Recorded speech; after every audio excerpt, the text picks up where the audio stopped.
Olá, companheiras, olá, companheiros, saudações petistas. Sejam muito bem-vindas e muito bem-vindos a mais uma edição do podcast Em Tempos de Guerra, a Esperança Vermelha. Hoje é sexta-feira, dia 11 de julho. Eu sou o Patrick e toco a conversa junto com vocês. No episódio de hoje, apresentamos a resolução aprovada pela Direção Nacional da Tendência Petista, Articulação de Esquerda, sobre o resultado, até o momento, do PED. Ouvimos o companheiro Walter Pomar, que fala sobre a taxação de 50% de Trump contra o Brasil. E escutamos ainda o companheiro Luiz Bonetti, que faz um informe sobre o Congresso da UNE, que acontece nesta semana.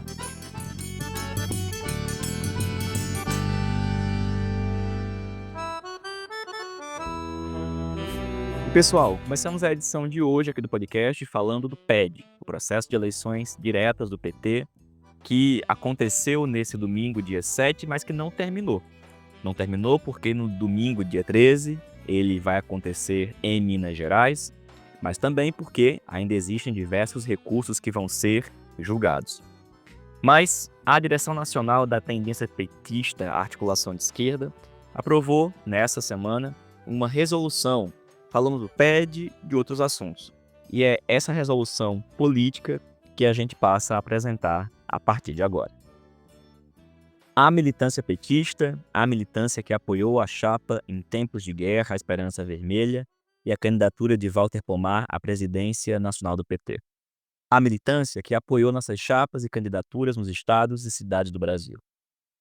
A Direção Nacional da Tendência Petista Articulação de Esquerda, reunida no dia 9 de julho de 2025, saúda quem foi, nos dias 10 de julho, às ruas, exigir que os ricos paguem impostos e defender a vida além do trabalho. Que as manifestações marcadas para o dia 10 de julho continuem crescendo, pois só a luta transforma a vida. E que se convoquem manifestações também em defesa da soberania nacional, contra a ingerência aberta e descarada praticada pelo governo Trump em conluio criminoso com a extrema-direita, cavernícola e vende-pátria. A Direção Nacional da AE saúda também as centenas de milhares de petistas que participaram nos últimos meses dos processos que levou ao processo de eleição direta, o PED, das direções do PT. A militância é a grande riqueza do PT. O PED ainda não terminou. A totalização prossegue, assim como a conferência dos dados. Há recursos para serem votados, alguns deles abordando irregularidades gravíssimas, que mostram como nossa vida interna está sendo contaminada pelos piores hábitos da política tradicional. E, além disso, no dia 13 de julho, domingo próximo, vai acontecer o PED em Minas Gerais. Orientamos a militância a seguir atenta. Destes últimos passos depende o tamanho da nossa presença nos diretórios partidários e, em especial, nossa presença na Comissão Executiva Nacional do Partido. Cada voto conta. Como o processo ainda não concluiu, não emitimos ainda nenhuma manifestação oficial sobre o resultado nacional, inclusive sobre a eleição para presidente nacional do partido. Não se trata de uma formalidade. Infelizmente, tanto na entrada quanto na saída, o atual presidente nacional do PT segue operando como representante de uma chapa, não como árbitro de um processo democrático. Tão logo o processo se conclua, a direção nacional da AE divulgará uma nota. Nesta nota, faremos menção aos resultados, mas também às condições em que se deu o processo. Nosso foco principal, contudo, será nas consequências políticas que desde já resumimos da seguinte forma: teremos na presidência do partido alguém que agirá como braço direito do governo. Concluído o processo, teremos pela frente algumas tarefas imediatas, que resumimos a seguir. 1. Indicar nossa delegação ao Encontro Nacional de 1 e 2 de agosto. A direção nacional aprovará a nominata no dia 15 de julho, levando em consideração os seguintes critérios: paridade, cotas, representação política, representação regional e tarefas do encontro. 2. Indicar nossos representantes na direção nacional do partido. A direção nacional aprovará a nominata em reunião dia 16 de julho, levando em consideração os seguintes critérios: paridade, cotas, representação política, representação regional e tarefas para o próximo período. 3. Realizar o balanço do PED. Pedimos a cada direção municipal que nos envie, para publicação no jornal Página 13, o balanço completo do processo em sua respectiva cidade. Também pedimos a cada direção estadual que nos envie, para publicação no jornal Página 13, o balanço completo do processo em seu respectivo estado. Com base nesses balanços, a direção nacional vai debater e aprovar um balanço nacional que será igualmente publicado no Página 13. Preparar uma edição impressa do Página 13 para distribuir no Encontro Nacional do PT, dias 1 e 2 de agosto. Para tal, os artigos devem ser enviados no máximo até o dia 17 de julho. 5. Realizar uma plenária nacional da na véspera do Encontro Nacional, de 1 e 2 de agosto, reunindo a DENAI, a Delegação Nacional e toda a militância que possa participar. Nessa plenária, debateremos as propostas que apresentaremos ao Encontro Nacional do PT. 6. Realizar, nos dias 28, 29 e 30 de novembro, na cidade de São Paulo, o 10º Congresso Nacional da Neste congresso, além das resoluções políticas e organizativas, elegeremos a nova direção nacional da tendência. O regulamento deste congresso será divulgado posteriormente, bem como o projeto de resolução. De antemão, a direção nacional destaca que travamos o bom combate, em defesa das coisas mais justas e belas, e conseguimos vitórias importantes nos estados e municípios, que devem ser valorizadas, inclusive realizando atividades nos próximos meses com a presença da direção nacional da tendência. Valorizamos e agradecemos também as centenas de pessoas que apoiaram financeiramente nossa campanha, uma demonstração de que é possível ter finanças militantes. No que diz respeito ao processo nacional, segundo a última totalização, não é a área definitiva, teriam votado 450.818 pessoas em todo o Brasil, de um eleitorado total apto a votar composto por 2.949.507 filiados e filiadas, ou seja, um comparecimento de 15%. A depender de quantas pessoas votem em Minas Gerais, o total de participantes do PED 2025 vai gerar em torno de 500.000 pessoas. Em comparação a outros partidos políticos existentes no Brasil, é um grande feito. Em comparação ao desempenho do próprio PT, nem tanto. Afinal, em 2001, votaram 221.000 pessoas. Em 2005, 314.000. Em 2007, 326.000. Em 2009, 518.000 pessoas. Em 2013, 421.000. Em 2017, não dispomos do número. E em 2019, votaram 350.000 pessoas. O número alcançado até agora, 450.000, está dentro das estimativas, que oscilavam entre 400 e 600.000 participantes. Entretanto, é preciso registrar que, em fevereiro de 2025, foram registradas 340.000 novas filiações. Quando comparamos o comparecimento de 450.000 com o número de novas filiações, 340.000, fica evidente que tinham razão os que diziam ser necessário fazer um recadastramento, pois tratava-se de um número excessivo e fortemente artificial. Depois que a SORG divulgar o resultado por estado e cidade, será necessário estudar a distribuição regional e municipal desses votos, o que certamente revelará outras interessantes novidades. Segundo a mesma totalização, Edinho Silva teria conseguido 311.348 votos, ou seja, 73% do total de votos válidos, que seriam 424.944. O significado desses números fica evidente quando comparamos com o resultado de outros PEDs, nos quais o comparecimento foi proporcionalmente maior, apesar do número total de filiados ser muito menor. Dirceu, em 2001, teve 113.000 votos, 55,6%. Berzoini, em 2005, teve, no primeiro turno, 123.000 votos, 42%, e 115.000 votos no segundo turno, 51,6%. O mesmo Berzoini, em 2007, teve, no primeiro turno, 131.000 votos, 43%, e 69.000 votos, 62% no segundo turno. José Eduardo Dutra teve, em 2009, 274.000 votos, 58%. Rui Falcão, em 2013, teve 268.000 votos, 69,5%. Nos dois processos posteriores, a eleição não foi direta. nos respectivos congressos nacionais do partido. Entre as alegações, Gleisi Hoffmann teve 62% dos votos em 2017 e 71,5% em 2019. Portanto, os números proporcionais ao resultado obtido por Edinho Silva é similar ao obtido por Rui e Gleisi Hoffmann, confirmando o seguinte: quando se alia a outras tendências partidárias, a candidatura apoiada pela Construindo Novo Brasil, a CNB, conquista cerca de 3/4 dos votos válidos.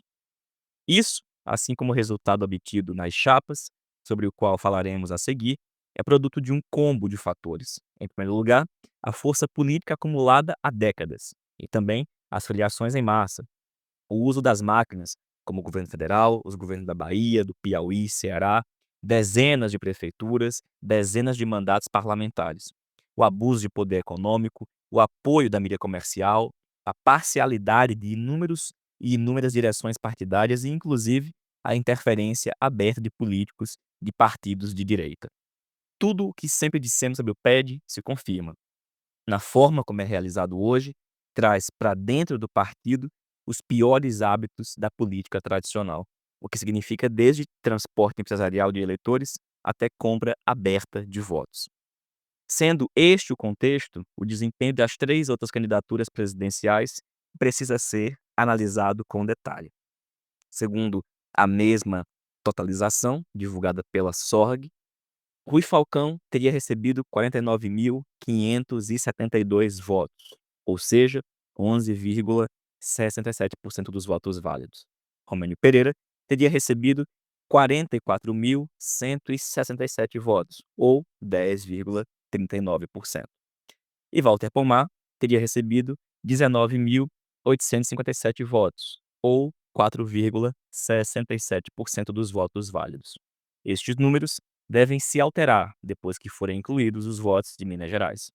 Cabe lembrar que a candidatura de Rui Falcão foi apoiada por um combo de tendências que ele próprio fazia questão de enumerar em cada um dos seus debates de que participou. Setores do Novo Rumo, da Avante, da Democracia Socialista, do Diálogo e Ação Petista, da Militância Socialista e outros segmentos. Já as candidaturas de Romênio Pereira e de Walter Pomar foram solteiras, ou seja, lançadas por suas respectivas tendências, a saber, Movimento PT e Articulação de Esquerda.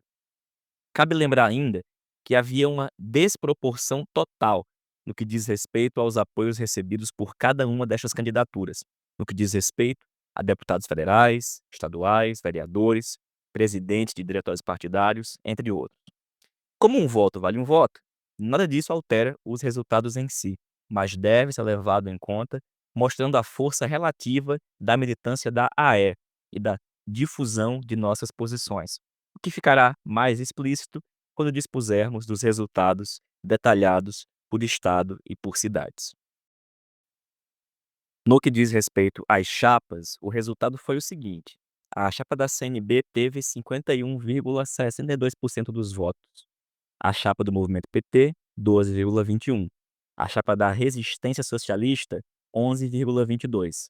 O chamado Campo Popular, que é um combo de tendências, a EPS, o Novo Rumo, a Avante, o Movimento Brasil Popular e o Socialismo em Construção, recebeu 10,74% dos votos. A chapa Muda PT, um casamento entre as tendências democracia socialista e militância socialista, alcançou 7,34% dos votos. A chapa A Esperança Vermelha recebeu 3,88% dos votos. A chapa da Tribo recebeu 1,81%. E a chapa do Diálogo e Ação Petista, 1,18%. Estes resultados devem sofrer alterações, em alguns casos significativas, depois que forem incorporados os votos de Minas Gerais. Só então, bem como depois da votação dos recursos, é que será conhecida a composição do Diretório Nacional e da Comissão Executiva Nacional do PT. No caso da CNB, além do número de cadeiras conquistadas pelo diretório, é preciso conhecer quem vão ser as pessoas indicadas. Afinal, como é público, a tendência CNB tem e segue com divergências internas profundas, o que se traduziu, inclusive, em várias chapas e candidaturas concorrentes em vários estados e em várias cidades do país. Paradoxalmente, essa disputa que em alguns casos se transformou em batalha campal, engordou a votação nacional da chapa da CNB. No caso das chapas Combo, Campo Popular e Muda PT, é preciso conhecer quem ficará e como ficará a distribuição entre forças internas, o que permitirá conhecer o tamanho aproximado de cada uma das tendências. Na mesma linha, é preciso considerar o resultado obtido nas disputas pelas direções estaduais e municipais. Numa análise preliminar, entendemos que a AE se saiu relativamente bem com outras forças integrantes da mal denominada esquerda petista. Mas repetimos, do ponto de vista político, muito depende do resultado de Minas Gerais e de seu impacto sobre a composição da executiva nacional do PT. Sobre o que não pode haver dúvida, entretanto, é que a tendência CNB ampliou sua maioria no Diretório Nacional, completando 30 anos de hegemonia ininterrupta, mesmo com altos e baixos. A dúvida é saber quais os efeitos disto sobre a atuação do PT, na atual conjuntura mundial e nacional, em particular, levando em consideração as políticas e as atitudes defendidas durante o PED pelo candidato à presidência nacional lançado pela CNB. Evidente que, depois que tiver concluída a batalha e conhecidos os resultados, nos cabe medir muito bem as palavras e evitar o pessimismo e a negatividade. Mas os fatos recentes confirmam o que dissemos na campanha. Precisamos de uma direção disposta a implementar uma tática de polarização política contra as duas direitas, contra a extrema-direita e também contra a direita tradicional neoliberal que comanda o Congresso e o Banco Central. E precisamos de uma estratégia que nos permita lidar com os tempos de guerra em que vivemos. Acontece que os discursos e as propostas apresentadas por Adinho Silva e pelos representantes da CNB apontam noutro sentido. Finalmente, sobre a articulação de esquerda, nos cabe fazer um balanço de conjunto do processo e também de nosso desempenho. Do ponto de vista estritamente político, travamos o bom combate e apresentamos com lealdade e nitidez nossas posições ao conjunto do partido. Do ponto de vista eleitoral, tivemos um resultado absoluto melhor, mas proporcionalmente inferior ao de 2019. Como já foi dito, nossa participação no DN e na Comissão Executiva Nacional depende da conclusão da totalização dos recursos e do resultado de Minas Gerais, que confirma que era necessário cumprir em todos os estados a política aprovada por nosso Congresso Nacional, a saber, lançar candidaturas presidenciais nos estados ou pelo menos nas capitais, uma vez que isso potencializaria o desempenho das chapas, o que em alguns casos significaria reduzir danos, ou pelo menos manter os espaços já existentes. Noutros casos, poderia resultar numa ampliação da votação. Seja como for, no contexto em que ocorreu o PED, com destaque para as filiações em massa e as fraudes, algumas efetuadas diretamente no cadastro oficial do partido, devemos apontar que o resultado obtido por nossa chapa nacional foi, na verdade, impressionante. Afinal, das 8 chapas nacionais, há algumas que se beneficiaram das disputas regionais e municipais, e há outras que perderam com isso. Há chapas que são coalizões de grupos, e outras que são impulsionadas por uma única tendência. Há chapas que têm apoio de imensas estruturas e há outras cujo desempenho dependeu quase que unicamente do convencimento político e do engajamento militante. Em todos estes quesitos, nós fazemos parte do segundo grupo. Levando tudo isso em conta, nossa votação, embora numericamente pequena, é muito valiosa, porque expressou a combinação entre adesão à nossa orientação política e presença militante e organizada na base. Isto confirma a importância de uma tendência como a articulação de esquerda, militante, orientada pela política, disposta a combater a degeneração, mesmo quando isso implica em cortar na própria carne.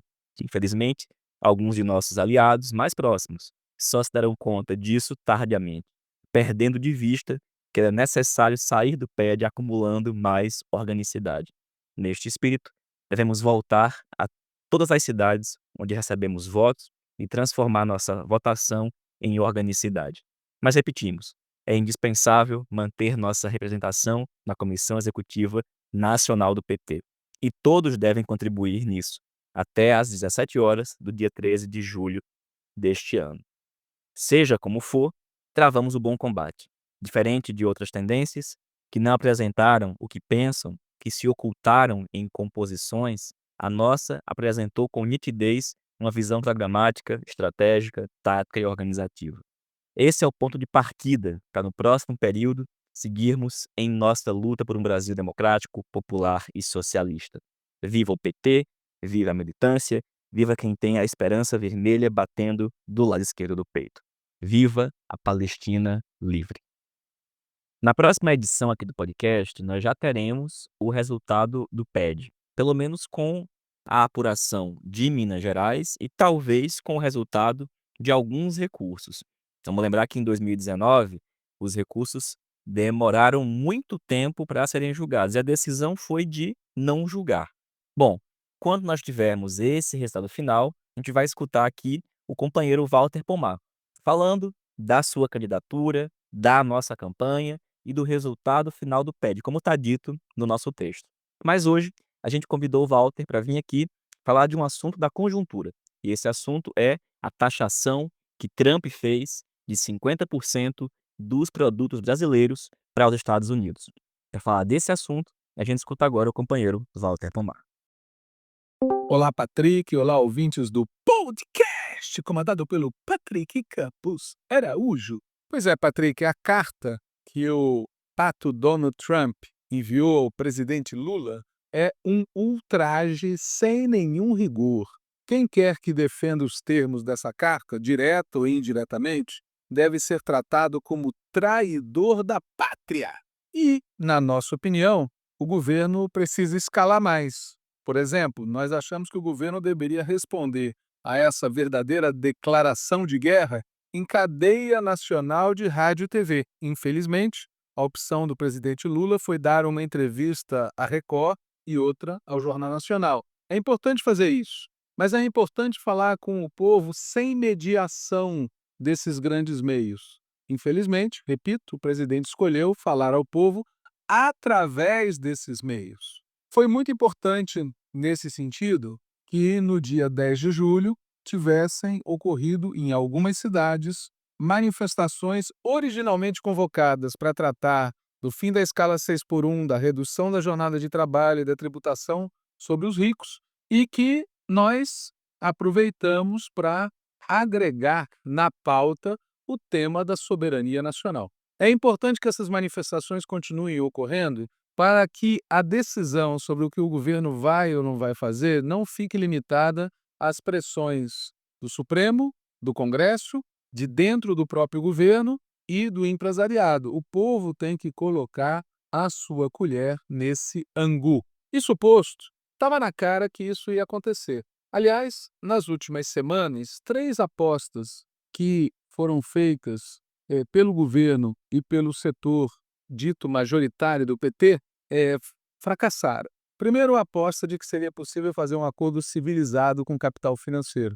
Veja que, em nome desse acordo civilizado, se inventou o novo marco fiscal e se nomeou o Bezerro de Ouro para presidente do Banco Central. O resultado é uma taxa de juros de 15%, uma das maiores do mundo. O segundo pressuposto é de que seria possível fazer um acordo com a direita tradicional que controla o Congresso Nacional. Vide o voto que foi dado tanto no Arthur Lira quanto no Hugo Mota para presidente da Câmara dos Deputados. O resultado foi a aprovação pelo Congresso de um decreto anulando a posição do governo no caso do IOF, ou seja, os caras querem que a gente corte na carne. Eles não aceitam pagar nenhuma parte do custo.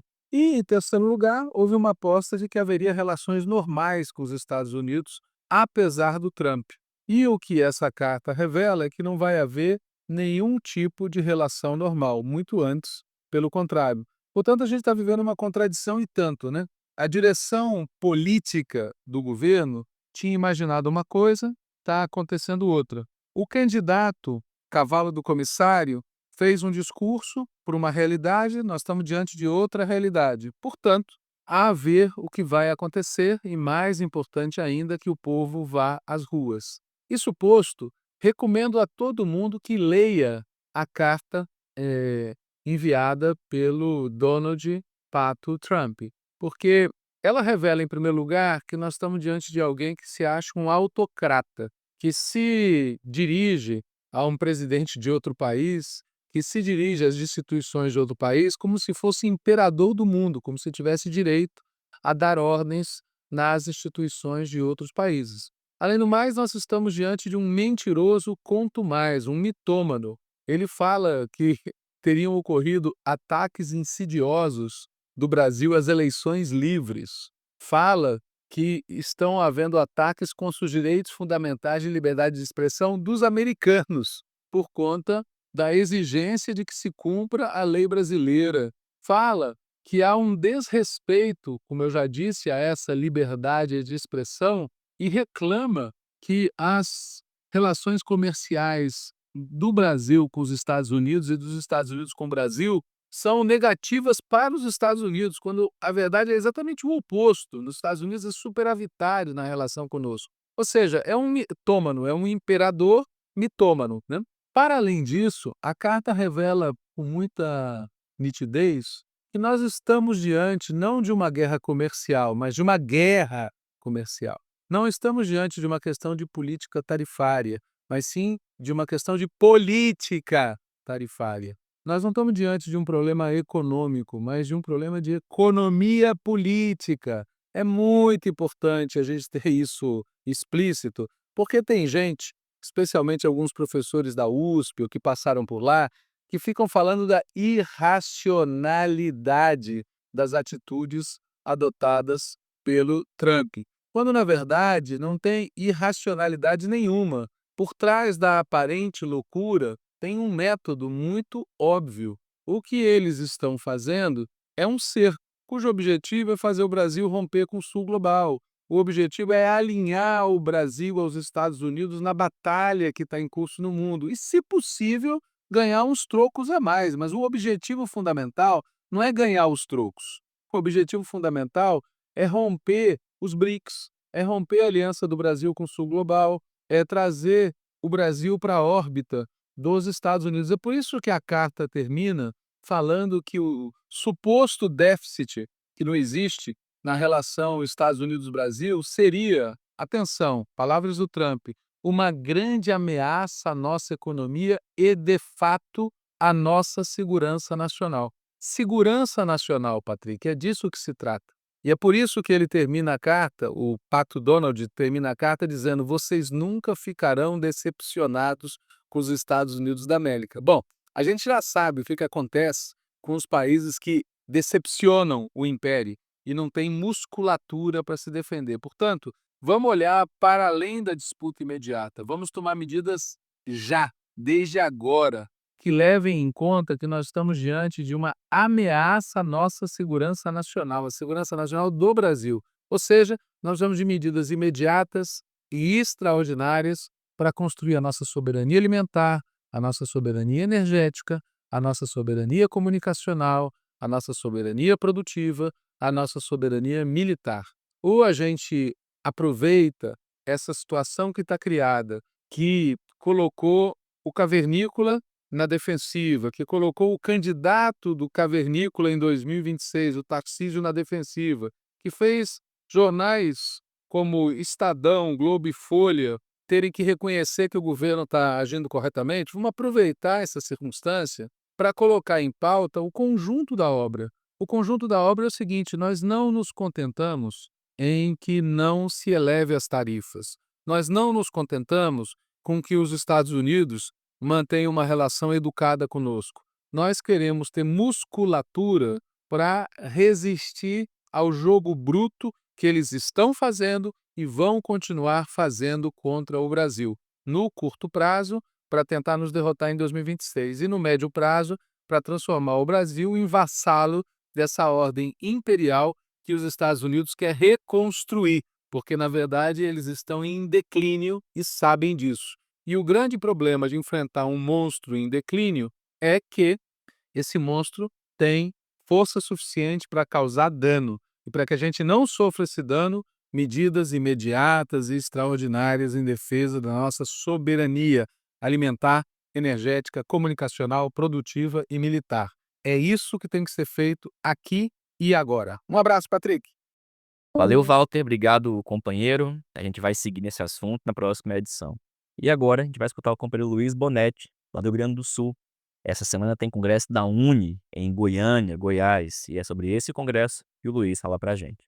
Boa tarde, companheirada, tudo bem? Eu sou Luiz Bonetti, eu estudo Direito na UFSM, sou militante do movimento estudantil e faço parte atualmente da coordenação nacional da JAI, a Juventude da Articulação de Esquerda. Na próxima semana vai ocorrer o 60º Congresso da União Nacional de Estudantes, a UNE. A gente sabe da grande história e trajetória da UNE no país, importante em diversos momentos da nossa história, e sabe que ela precisa, nesse momento, também ser uma entidade, uma ferramenta fundamental à altura dos tempos e dos desafios que a gente vem encontrando. Não à toa, é inegável, e a última semana mostrou isso, que a gente segue em tempos de guerra.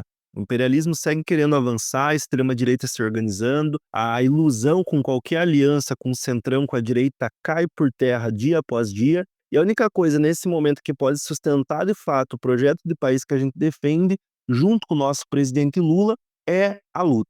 Então, esse congresso da UNE também tem esse gosto, né? Qual vai ser o caminho que a UNE vai seguir nesse próximo período? O caminho de seguir na institucionalidade, fingindo que está tudo bem, que está fazendo luta, que está organizando estudante, ou o caminho de fato de capilarizar dentro das universidades, de fazer presença e massificar a luta do movimento estudantil como uma linha de frente para a retomada da luta na rua no nosso país.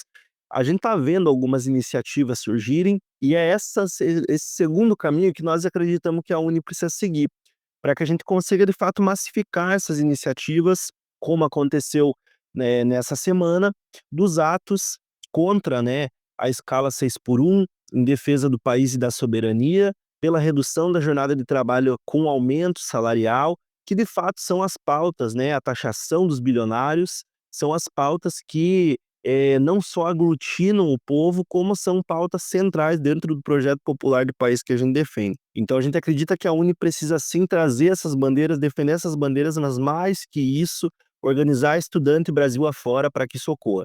É inegável que o nosso tamanho dentro da UNE tem reduzido no último período e a gente chega nesse momento com uma dificuldade ainda maior de fazer essa disputa. Mas nós compreendemos também que esse é o desafio da nossa geração e que a gente precisa enfrentar, bater de frente, para que a gente consiga retomar a incidência que a JAI já teve em outros momentos históricos dentro da UNE. Porque a gente sabe o peso que isso traz, a capacidade de luta que a UNE pode ter com uma JAI fortalecida, com uma juventude do PT fortalecida e autônoma na construção de uma UNE de fato que esteja aí para fazer luta. Então essa é a tarefa que está posta para nós, é com esse intuito, com esse objetivo muito nítido que a gente vai para esse congresso da UNE e que a gente pede também a colaboração, a contribuição aí dos militantes da articulação de esquerda para que possam nos ajudar a garantir aí toda a infraestrutura necessária aí para a nossa companheirada que vai estar no congresso nessa próxima semana e que mesmo frente a todas as dificuldades que a gente está enfrentando, está se colocando à disposição, está indo para cima para retomar toda a força aí da JAI que ela pode ter e fazer com que o movimento estudantil volte a ser de fato uma linha de frente na organização da luta na rua no nosso país. Valeu, Luiz. Obrigado, companheiro. E, pessoal, essa foi mais uma edição do podcast Em Tempos de Guerra, a Esperança é Vermelha. A gente se reencontra aqui na próxima sexta-feira. Lembrando que, se você conhece alguém filiado ao PT em Minas Gerais, envia para essa pessoa nosso conteúdo, nossos materiais e pede o seu voto na Chapa Nacional 220, Em Tempos de Guerra, a Esperança é Vermelha. Isso vai ser fundamental para que as ideias e a linha política da articulação de esquerda continue representada na Comissão Executiva Nacional do PT e fazendo a diferença que a gente sabe que faz. Saudações petistas e até mais.